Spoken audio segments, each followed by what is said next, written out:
सबसे पहले आप सबको मेरा सादर प्रणाम। मैं चंद्रशेखर पैनुली देवभूमि उत्तराखंड टिहरी गढ़वाल लिखवार गांव से आपका अपने नए ब्लॉग में स्वागत और अभिनंदन करता हूं। आज 24 दिसंबर 2023 का दिन है और आज का दिन हमारे प्रदेशवासियों के लिए विशेष दिन है, क्योंकि आज के दिन को हमारे उत्तराखंड वासी लोक संस्कृति दिवस के रूप में मनाते हैं। लोक संस्कृति दिवस के अवसर पर उत्तराखंड के सभी भाई बहनों को हार्दिक शुभकामनाएं और बधाइयां। साथ ही साथ आज होता है राष्ट्रीय उपभोक्ता दिवस। तो राष्ट्रीय उपभोक्ता दिवस, जैसे कि आप जानते हैं, सभी ग्राहकों को तमाम तरीके के जो अभियान चलते हैं कि जागो ग्राहक जागो, जो वस्तु होती है उसकी गुणवत्ता ठीक हो, ग्राहकों तक अच्छा माल पहुंचे और ग्राहक जो है संतुष्ट हो, ऐसा जो है हर कंपनी की, हर दुकानदार की कोशिश होती है। और उसी के तहत जो है आज के दिन को राष्ट्रीय उपभोक्ता दिवस के रूप में मनाया जाता है, ताकि लोग जागरूक बने रहें और सभी को जो है गुणवत्तापूर्वक सामग्री मिले और गुणवत्तापूर्वक सामग्री का सभी लोग जो है उपयोग कर सके। तो मैं पुनः आता हूं 24 दिसंबर राष्ट्रीय संस्कृति दिवस की तरफ। आज के दिन उत्तराखंड के गांधी कहे जाने वाले, जिन्होंने उत्तराखंड राज्य प्राप्ति के लिए अलग पृथक जो राज्य हुआ हमारा उत्तर प्रदेश से 9 नवंबर 2000 को, उसके लिए एक बड़ा जन आंदोलन चला। तमाम तरीके से सभी लोगों ने उस आंदोलन में, जो उस समय के आंदोलनकारी थे, चाहे कॉलेज स्कूल के छात्र छात्राएं रहे हो, चाहे कर्मचारी रहे हो, या फिर सामान्य व्यक्ति गांव का, सभी ने उस आंदोलन में बढ़ चढ़ करके भाग लिया। और उसका नेतृत्व, जिनको कहा जाता है कि उस वक्त के जिनको गांधी की उपाधि मिली थी, स्वर्गीय इंद्रमणि बडोनी साहब। तो बडोनी साहब की आज जो है जयंती है। बडोनी साहब को कोटि कोटि नमन और प्रणाम करते हैं, जिन्होंने अलग उत्तराखंड राज्य की जो है एक नींव डाली थी। और ये दुर्भाग्य है कि जब उत्तराखंड राज्य का गठन हुआ तो उससे पहले ही 1999 में उनका निधन हुआ था। लेकिन उन्होंने जो है सदैव अपने पहाड़ों के लिए, अपने पर्वतीय क्षेत्र के लिए जो है आवाज़ उठाई विभिन्न मंचों पर। जब वो विधायक रहे, वो जखोली के ब्लॉक प्रमुख रहे, अपने गांव के प्रधान रहे, और 3 बार वो देवप्रयाग विधानसभा, क्योंकि तब जो है उत्तर प्रदेश के ज़माने में टिहरी गढ़वाल से 2 ही विधानसभाएं होती थी। एक टिहरी विधानसभा थी और एक देवप्रयाग। तो देवप्रयाग से 3 बार के वो विधायक रहे। तो विधायक रहते हुए उन्होंने तमाम जो मांगे हैं उत्तराखंड की, पहाड़ों की, उसको उठाया। तो ऐसे क्रांतिकारी, ऐसे जननेता को मैं नमन और वंदन करना चाहूँगा।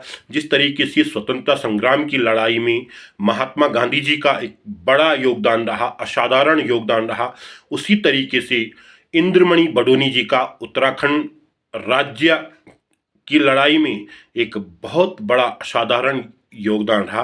उनका जो असाधारण योगदान है, उनके द्वारा जो पृथक राज्य की मांग उठाई गई, जो एक बड़ा जन आंदोलन हुआ, वो सदैव जो है इतिहास में स्वर्णिम अक्षरों में अंकित रहेगा। तो पुनः इंद्रमणि बडोनी जी को कोटि कोटि नमन। तो आज के दिन क्या कुछ गतिविधियां रहेगी, मैं आपको दिखाने की कोशिश करूंगा अपने ब्लॉग के माध्यम से। पुनः आप सबको प्रणाम करते हुए अपने आज के ब्लॉग में, अभी मैं अपने कमरे के अंदर ही, सुबह सुबह का समय है, तो अभी जो है हल्की सी, मतलब ठंड तो है ही, हल्की क्या, काफ़ी ठंड है बाहर की तरफ। बाहर तो काफ़ी ठंड है। इस समय अपने कमरे के अंदर ही हूँ, घर के अंदर ही हूँ। अब जो है आज की गतिविधियाँ जो है, वैसे तो मैं जो है पूर्ण रूप से नहा धो करके तैयार हो गया हूँ। बाहर हल्की धूप अभी जो है, अभी धूप आ ही रही है, तो अब जो है धूप का आनंद लेंगे। तो पुनः आपका स्वागत मैं आज के ब्लॉग में करता हूँ। और इस समय हो गया 10:30 से कुछ ऊपर का, और ये देखो ये लड़के यहाँ पे जो है खेल रहे हैं साहब। पढ़ाई करने के लिए भेजा है इनको, और ये पढ़ाई के साथ साथ जो है ये देखो ये क्या क्या कर रहे हैं। क्या कर रहे हैं? खेल रहे हैं साहब। ये अभिनव के क्या क्या है, ये ताम झाम खोल रखे। देखो इसने क्या क्या समेट रखा। ये देखो साहब, पढ़ाई के नाम पे यहाँ पे ये थोड़ा बहुत मस्ती भी कर रहे हैं। तो ये धूप भी सेक रहे हैं और ये मस्ती करते हुए, ठीक है, करो करो, शाबाश। अभी दोपहर के 12 बजे से कुछ ऊपर का समय हुआ, और आज मैं जा रहा हूँ ज़रा जंगल की तरफ। आज हमारे यहाँ बांझ खुला हुआ है, मतलब जो चारा पत्ती लाती है महिलाएं, तो आज ये रास्ते तक घर वाली मतलब लेने के लिए जाते हैं, उनसे आधा लाते हैं, या कोई कोई लोग पूरे ही बोझ उनका उठा करके लाते हैं। आज मैं भी जा रहा हूँ ज़रा घूमते हुए, आगे तक जाता हूँ। तो कोशिश करूँगा आपको कि बांझ लाती महिलाओं को भी दिखाया जाए। आज ये सूरी माता मंदिर है और यहाँ से एक तरह से गांव शुरू हो जाता है और इस तरफ से जंगल की सीमा शुरू हो जाती है। तो इन जो हमारे आराध्य देवता है, पितृ देवता है, उनको हम प्रणाम करते हैं। और जिस दिन बांझ खुलता है तो यहीं पर सभी महिलाएं एकत्रित होकर के सबसे पहले यहाँ पर श्रीफल फोड़ा जाता है, पिठाई दी जाती है और उसके बाद विधिवत रूप से बांझ खोला जाता है। तो ये इस समय मैं सूरी माता में हूँ और धीरे धीरे करके आगे बढ़ रहा हूँ। और अभी मैं जिस स्थान पर हूँ यहाँ पर हमारा इसके ठीक ऊपर जो है पेयजल टैंक है, तो यहाँ का नाम टैंक ही है। और यहाँ से हमारे जंगल का सामने की तरफ आप देख रहे हैं व्यू, केमुंडा खाल, नरसिंहधार, नीचे की तरफ ढकराला वगैरह। आज तो प्लान का दौर है या समय का ऐसा परिवर्तन है कि लोग गांव में रह कर के भी जंगलों की तरफ कम ही आते हैं। लेकिन पहले के जो हमारे पुरखे थे, उनका जो जीवन था, उनका जीवन सीधे तौर से वनों से जुड़ा हुआ था, खेती बाड़ी से जुड़ा हुआ था, पशुधन से जुड़ा हुआ था। तो लोग नियमित रूप से यहाँ आते थे। और ये जो रास्ता है जिस पे मैं आगे जा रहा हूँ, पहले यही मूल रास्ता था। जैसे अब सड़क होती है ना, तो यही छपुट्टी विभिन्न पट्टियों को जोड़ती थी आपस में। न जाने कितनी सैकड़ों, मैं कहूँ हजारों शादी बारात यहाँ से गुजरी होगी। न जाने कितने हजारों की संख्या में लोग यहाँ से कभी किसी ज़माने में गुजरे होंगे। लेकिन अब वीरान है, बहुत कम लोग अब जंगलों की तरफ आते हैं। हमारे गांव में भी अब कम ही महिलाएं हैं जो अब जंगल की तरफ आती है अपनी चारा पत्ती के लिए। तो मैं धीरे धीरे करके आगे जा रहा हूँ।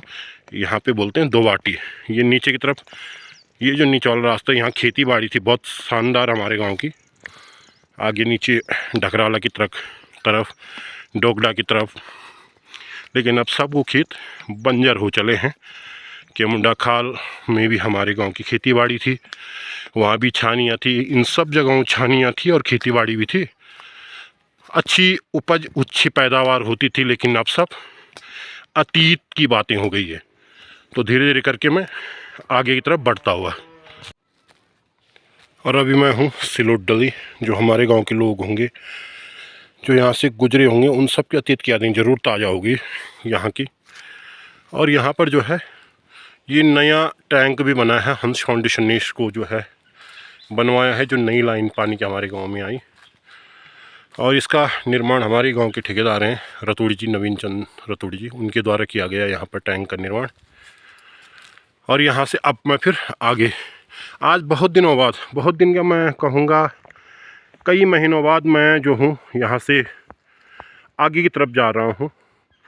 और ये देखिए शांत, सुंदर और स्वच्छ वातावरण है। ये बांझ का हमारा घना जंगल। और आजकल यहाँ काफ़ी ठंडा हो जाता है, क्योंकि आप देख रहे होंगे धूप नहीं आ पाती है इन दिनों यहाँ सर्दियों के मौसम में। और ये बांझ के बड़े बड़े जो वृक्ष हैं, ये सब हमारे पुरखों ने रोपे, इनकी रखवाली की, तब जा कर के हमें जो है आज एक बड़ा वन क्षेत्र, जिसके लिए हम आज भी अपने जो वन चौकीदार हैं उनको 50,000 रुपये प्रति वर्ष मानदेय के रूप में देते हैं।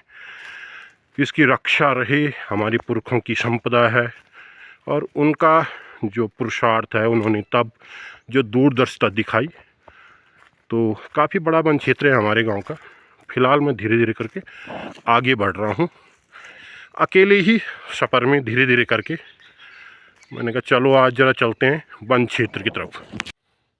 और आप देख रहे होंगे ये शांत वातावरण और ये बड़ी बड़े बांस के वृक्ष। तो ये हमारा जंगल क्षेत्र है।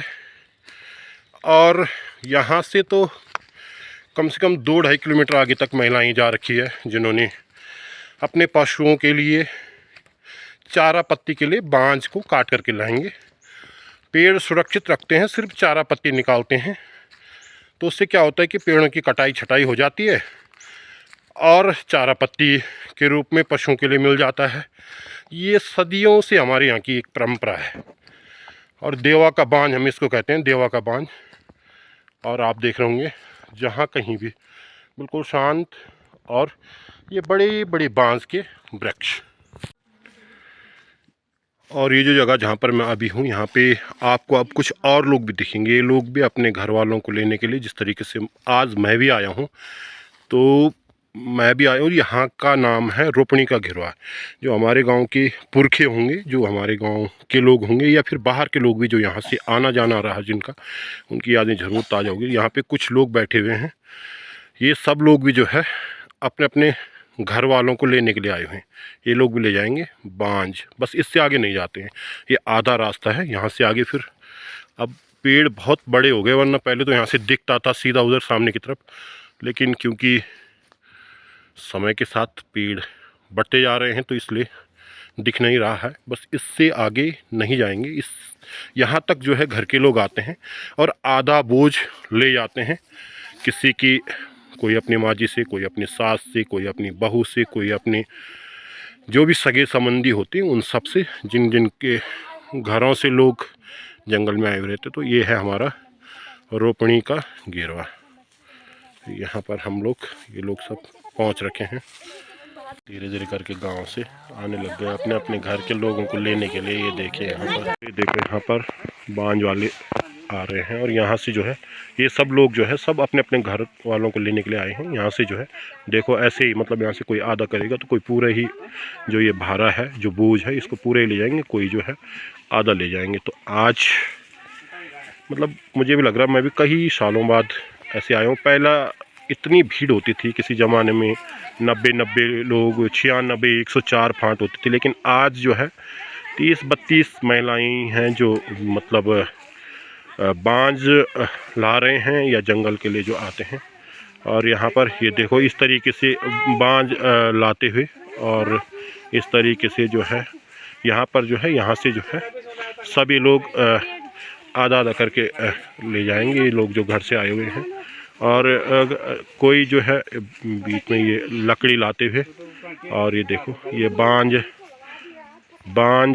वाले जो है सभी लोग धीरे धीरे करके आते हैं। ये देखिए यहाँ पर इस तरीके से बांझ लाते हैं, कोई लकड़ी ला रहा है। तो ये जो है आजकल देवा का बांझ इसको कहा जाता है, और ये हमारी सदियों से चली आ रही परंपरा है। हमारे पुरखों ने भी इसी तरह इन जंगलों से चारा पत्ती ला करके अपने पशुधन को पाला, और उस समय आजीविका का मुख्य साधन भी पशुधन ही होते थे, कृषि ही होती थी। तो यहाँ पर आप देखिए घर वाले लोग और जंगल वाले यहाँ से ये देखो पानी वानी पीते हुए, और अब जो है धीरे धीरे करके अब जो हूँ यहाँ से मैं भी ले जाऊँगा बांझ। कई एक विजय भुला देख ले, आज मैं बांझ के लिए आ गया। परसों तो लिख रहा था ना ब्लॉग पे कि भाई जी बांझ लेने जाओ, आज आ गया भुला मैं, ठीक है। और जो तमाम मेरे मित्र हैं जो लोग कहते हैं कि तुम तो डेली घूमते रहते हैं, इधर उधर जाते हैं, तो भाई हम प्योर गढ़वाली हैं, प्योर पहाड़ी हैं, और सब काम करते हैं भाई। आज बांझ भी ले जाएंगे। तो ये देखो ये यहाँ पे मेरे लिए बोझ तैयार हो रहा है, और इसके बाद हम भी ले जाएंगे बांझ। और मैंने भी जो है ये देखो कंधे के ऊपर बांझ को जो है कर दिया है, और अब धीरे धीरे करके आगे जाएंगे, क्योंकि पीठ पर मुझे लाने ले जाने की आदत तो है नहीं, मैं कंधे के ऊपर ही ले जा रहा हूँ। तो अब जो है ये देखो यहाँ पर जैसे घर वाले आ रखे हैं, तो ये सब लोग अपने अपने घर वालों से यहाँ पर बांझ देते हुए, ये देखो ऐसा इस तरीके का दृश्य होता है जब लोग वहाँ से लाते हैं आधे रास्ते का। और ये सब यहाँ पर सब लोग इस समय अपना जो बोझ है उसको अपने घर वालों को देने के लिए सभी लोग जो है यहाँ पर खोल करके जो बांझ का भारा होता है उसको यहाँ पर, ये देखो इस तरीके से। और ये लड़की सब्सक्राइबर है सब हमारी ये। और ये जो है ये देखा आप बांझ का बहुत पुराना पेड़ है, सिरोला का बांझ का पेड़। सिरोला को बांझ को डाल से साबियो जो लोग यहाँ बटन गुजरे वाला कभी न कभी अपना समय में, या फिर जो हमारा गाँव का लोग वाला जो पुराना लोग वाला, तो उनकी सबकी याद ज़रूर ताज़ा हुई जली। ये डाला दिख गए, तो ये देखा साहब। और अब घर की तरफ वापस बांस को भी ले जा रहे हैं थोड़ा थोड़ा, और फिर आगे की तरफ बढ़ते हुए। और आज जो है यहाँ पर हमारे गांव में एक नए घर का लेंटर पड़ रहा है। श्री वासुदेव पैरणी जी, उनके घर का यहाँ पर नया घर उन्होंने बनाया। ये हमारा गांव है। और ये देखो यहाँ पे इस समय लेंटर के लिए जो मसाला है उसको मिलाते हुए। और ये ठेकेदार साहब, ये देखो यहाँ ठेकेदार साहब यहाँ देख रहे हैं। ठेकेदार साहब, अब घर बन गया, अब हम ऊपर वो हमारा मतलब पूरे गांव का क्या बोलते हैं उसको, धर्मशाला। अब तुरंत उसको बनाना है आपने। बिल्कुल, कल से उसका निर्माण। वाह वाह वाह, सारा मंदिर दिखाओ ऊपर क्या पूरा। ये देखो सब मेटल आ गया सड़क में, आप देख रहे होंगे। और ये देखो यहाँ पे क्षेत्र पंचायत साहब भी आ रखे। और ये देखो यहाँ पे ये मिस्त्री जी और ये चाचा जी हैं, ये दाल जी। अरे इस मिस्त्री को बोल समझा दो। ये देखो, अरे प्रधान जी, इस मिस्त्री को समझा। और ये यहाँ पे ढील नहीं होनी चाहिए, काम में ढील नहीं होनी चाहिए। हाँ हाँ, अच्छा वहाँ जो है काम में ढील नहीं होगी साहब, बिल्कुल। और ये यहाँ पे बन रहा, लेंटर पड़ रहा है इस समय। यहाँ पे हूँ मैं, ये यहाँ पे अभी मसाला मिला रहे हैं। कुछ लेंटर पड़ गया है, आधा आधा भी शेष है। तो इस समय लगभग 2:30 बज रहे होंगे। और ये देखो यहाँ पर नए घर का आज लेंटर यहाँ पर पड़ता हुआ। और यहाँ पर ये देखो ये लेंटर की इतना तो पड़ गया, और अब और पड़ेगा लेंटर इसके आगे गाँव है। और ये लोग लगे हुए हैं मसाला को जो मिला रहे, पूरा सीमेंट रेत बजरी और रोड़ी का पूरा ये मिश्रण कर रहे हैं तैयार लेंटर के। आज 24 दिसंबर है और 24 दिसंबर के दिन मनाया जाता है लोक संस्कृति दिवस। और सामने जो आपको दिख रहे हैं ये हैं राजकीय इंटर कॉलेज गलिया खेत की, वहाँ पे कार्यरत है, शिक्षक हैं। और आज लोक संस्कृति दिवस इनके विद्यालय में धूमधाम से मनाया गया। और अभी हम देख रहे थे इंटर कॉलेज कोटाल गांव के भी जो हमारे गुरु जी हैं, वहाँ पे भी उन लोगों ने मनाया। और यहाँ पे ये पुराने यूट्यूबर हैं 2012 के, राकेश पैनुली जी, लेकिन उस हिसाब से उनके जो है फॉलोअर ज़्यादा नहीं बढ़ पाए। और यहाँ पे चाचा जी, तो हम हमेशा की तरह मतलब शाम के टाइम यहाँ पर बैठे हुए। आजकल आचार्य दीपक जी का आगमन हो रखा गांव में, बीच में ये कहीं जरा आजकल लंबे समय तक कहीं गए, प्रवास पे थे, 2 महीने के लगभग प्रवास पे थे, अभी घर में। तो लोक संस्कृति दिवस पर आज हम जो बात कर रहे हैं वो सब, मैं यदि ये कहूँ कि जिनकी आज जयंती है, इंद्रमणि बडोनी जी। बडोनी जी ने ही उस वक्त कहते हैं कि जब उन्होंने देश के प्रधानमंत्री पंडित जवाहरलाल नेहरू जी के सामने भी उन्होंने किया था। और वो कहते थे, आज मुझे दादाजी बता रहे थे कि उन्होंने मठ सेरा में भी किया साहब, शायद आपने देखा होगा। मठ सेरा में उन्होंने माधो सिंह भंडारी का मंचन किया था। और एक प्रसिद्ध मतलब लाइन है जब माधो सिंह भंडारी के बारे में बोलते हैं कि एक सिंह रैंदो बण, एक सिंह गाय का, एक सिंह माधो सिंह और सिंह काय का। माधो सिंह इतने वीर भड़ थे और उसका जो मंचन उन्होंने किया, उसका जिस तरीके से उन्होंने मंचन किया, तो कहते हैं कि जितने भी दर्शक दिल्ली मुंबई में या फिर तमाम अन्य जगह जहाँ जहाँ उन्होंने किया, सभी लोग भाव विभोर हो उठे थे। और इंद्रमणि बडोनी जी को हम सिर्फ एक कलाकार के रूप में नहीं, एक लोक संस्कृति के पोषक के तौर पे नहीं, बल्कि उनको उत्तराखंड का गांधी भी कहा जाता है, क्योंकि आज जो राज्य है हमारे पास है, उसकी नींव उन्होंने डाली थी। और उन्होंने जो है उत्तराखंड राज्य आंदोलन का नेतृत्व किया था। तो फिलहाल गुड़िया, आज आपकी स्कूल में मनाया गया लोक संस्कृति दिवस, क्या क्या रही गतिविधियां? विद्यालय में लोक सांस्कृतिक दिवस बड़े धूमधाम से मनाया गया, जिसमें बच्चों ने घर से जो है पहाड़ी व्यंजन बना करके लाए थे, जो कि आज लुप्त की कगार पर हैं। तौसा और गाथ का गाथवाणी, भट का भटवाणी, बहुत सुंदर, काली दाल का चुनवाणी, और पटुंगी होती है, गौत की पटुंगी बनती थी पहले। ये सारे व्यंजन बना करके बच्चे लाए थे। बड़े उत्साह के साथ बच्चे आए हुए थे। लोक सांस्कृतिक कार्यक्रम हुए, लोक नृत्य, लोक गायन आदि कार्यक्रम संपन्न हुए। और बच्चों से भी हमने एक बात शेयर की, और मैं अभी प्रधान जी के YouTube चैनल के माध्यम से भी आप लोगों से शेयर करना चाह रहा हूँ जी, कि हम लोग अपनी आजीविका के लिए देश विदेश किसी भी क्षेत्र में जाएं, पर जो हमारी अपनी लोक संस्कृति है उसका अनुसरण अवश्य करें, उसको न छोड़ें। अन्य जितनी भी संस्कृतियां आपको अच्छी लगती है आप अपनाइए, पर अपनी संस्कृति को छोड़िए नहीं। ये मेरा आपसे आग्रह है, बिल्कुल विनती है कि आप अपनी, यही है, यदि हम नहीं तो और कौन। जैसे आज देहरादून में बड़ी संख्या महारैली में मैं देख रहा था सोशल मीडिया के माध्यम से कि बहुत लोग उमड़े हैं, किसके लिए? मूल निवास के लिए, मतलब मूल पहचान के लिए। तो आज हमें उमड़ना पड़ रहा, आज हमें जुटना पड़ रहा यदि हम पहले से ही मतलब जैसे आपने कहा कि भाई हम कहीं भी रहें, कुछ भी व्यवसाय करें, कहीं भी नौकरी करें, शिक्षा ग्रहण करें, भारत का संविधान कहता है आपको समानता का अधिकार है, आपको कहीं भी शिक्षा ग्रहण करने का अधिकार है। यहाँ तक कि आप विदेश में जाते हैं और जा रहे हैं, आप तो बल्कि एक ऐसा वो है कि आप तो पहाड़ों के गांव से, हर गांव से कई कई लोग हैं विदेश में, एक दो नहीं बल्कि 20-50 लोग विदेश में, लेकिन उन सबके बावजूद लोगों का अपनी संस्कृति से जो जुड़ाव है वो बहुत अति महत्वपूर्ण है। और आज जो देहरादून में इतनी महारैली थी, तो आप उस विषय में भी थोड़ा सा कुछ कहेंगे? जी बिल्कुल, अवश्य कहेंगे। उस विषय के लिए मैं एक बात शेयर करना चाह रहा हूँ जी। कि ये समस्या उत्पन्न हुई हम ही लोगों के कारण। वाह वाह वाह। लेकिन बोलते हैं कि हमारे यहाँ गढ़वाली में एक औखाण भी है जी जी। कि सुबेरे को भटकियों में यदि ब्याह खन दो, घर वापस आ जाओ, तो कोई समस्या नहीं था, एक भटकियों नहीं बोल रहा। तो ये लोग वापस आ रहे हैं क्योंकि हम लोगों ने पलायन किया, और पलायन करने के बाद हमने अपने अधिकार स्वयं खोए। लेकिन उन्हीं अधिकारों को जो है पुनः प्राप्त करने के लिए एक बार जन समुदाय एकत्रित हुआ। उसके लिए पूर्ण समाज का जो है मैं धन्यवाद भी ज्ञापन करना चाहता हूँ, क्योंकि देखो हमें अपनी मूलभूत आवश्यकताओं के लिए विदेश में, प्रदेश में नौकरी करनी पड़ रही है, लेकिन आपकी जो पैतृक संपत्ति है, पैतृक घर, पैतृक गांव जो है, उनको आप छोड़िए नहीं, वहां पर अपनी जमीन को बेचिए नहीं। अभी ऋषिकेश जाते हुए आप देखते होंगे, टिहरी जो झील है उसके किनारे जितना भी हम जो है उत्तराखंड वासियों की जो जमीन है वो बाहर के लोगों ने खरीद ली है।